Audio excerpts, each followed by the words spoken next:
უკრაინის საპრეზიდენტო არჩევნების მეორე ტურს ქართველი დამკვირვებლები არ დაესწრებიან. საქართველოს პრეზიდენტი უკრაინელ ხალხს წარმატებას უსურვებს და არჩეულ ნებისმიერ კანდიდატთან თანამშრომლობის გაგრძელებას აპირებს. პრეზიდენტის ადმინისტრაციაში აცხადებენ, რომ ასთა სხვადასხვაობის გამო, რაც ქართველი დამკვირვებლების უკრაინაში ყოფნამ გამოიწვია, მეორე ტურზე მათი გაგზავნა აღარ მოხდება. საქართველოს არ სურს უკრაინაში რომელიმე დაპირისპირებულ მხარესთან იყოს ასოცირებული. არჩევნების მეორე ტურის მოახლოებასთან კი კანდიდატები სულ უფრო ხმამაღალ და ერთმანეთის შეურაცხმყოფელ განცხადებებს აკეთებენ. როგორია სოციოლოგების პროგნოზები და ელოდება თუ არა მეიდან საპროტესტო აქციები? ია შათირიშვილი გიამბობთ.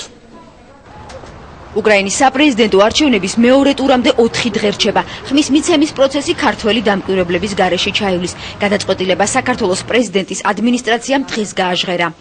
არჩევნების მეორე ტურზე იმის გამო, რომ ასთა სხვადასხვაობა გამოიწვია ქართული დამკვირვებლების საკითხმა, საქართველოს არ გაგზავნის დამკვირვებლებს უკრაინაში.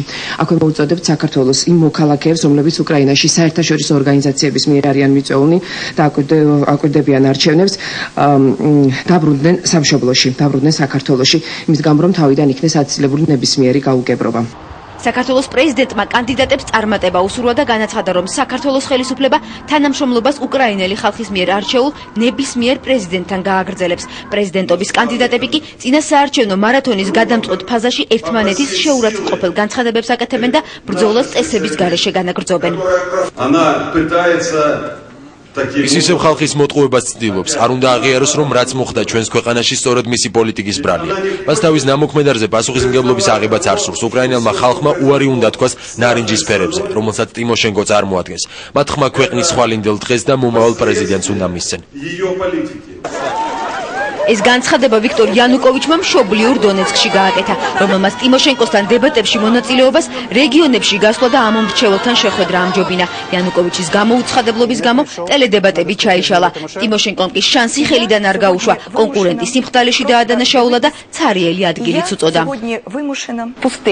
ჩემი აზრით, ეს ცარიელი ადგილი სწორედ ისაა, რასაც იანუკოვიჩი წარმოადგენს. იმის მიუხედავად, რომ ის დღეს აქ არ არის, სურნელი მაინც იგრძნობა. ეს შიშის სუნია. მე კი არ მინდა, რომ ჩვენი ხალხის ლიდერი ლაჩარი გახდეს.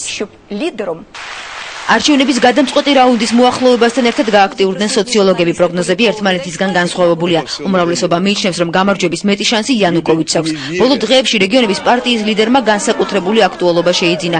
სახუმაროდაც იქცა ის, რომ იანუკოვიჩი ანა ახმეტოვას ეძახის, თანაც უკრაინელ პოეტად მოიხსენიებს. გენოფონდის ნაცვლად გენოციდს ამბობს. ბაბელი ბებელში, ბებელი ჰეგელში, ჰეგელი კი გოგოლში ერევა. რაც შეეხება ნასამართლეობას, ეს ინფორმაცია დღეს უკრაინის გენერალურმა პროკურორმა უარყო. ორივე ნასამართლეობა დანაშაულის მტკიცებულებების არარსებობის გამო გაუქმდა. კანონმდებლობის მიხედვით ის ნასამართლებლად არ ითვლება. თავარ კითხვად კი მაინც რჩება, რომელი კანდიდატი გაიმარჯვებს. ანალიტიკოსები იმაზეც მსჯელობენ, გამოიყვანს თუ არა არჩევნების მეორე ტურში დამარცხებული მხარე მომხრეებს მაიდანზე. თუ ეს შედეგები იქნება ერთმანეთთან ახლოს, არ არის გაურიცხული ორივე კანდიდატმა თავი გამოაცხადოს პრეზიდენტად და პრაქტიკულად ამითი ორივე დააყენოს ეჭქვეშ არჩევნების შედეგები. მაგრამ ის, რომ ძალიან სერიოზული დაძაბულობა შეიძლება მართლა დაიწყოს, ამის საშუალება არსებობს. ნებისმიერ შემთხვევაში უკრაინას პოლიტიკურ არასტაბილობას უწევს წარმეტყველებენ, თუმცა ყველაფერი 7 თებერვლის შემდეგ გაირკვევა.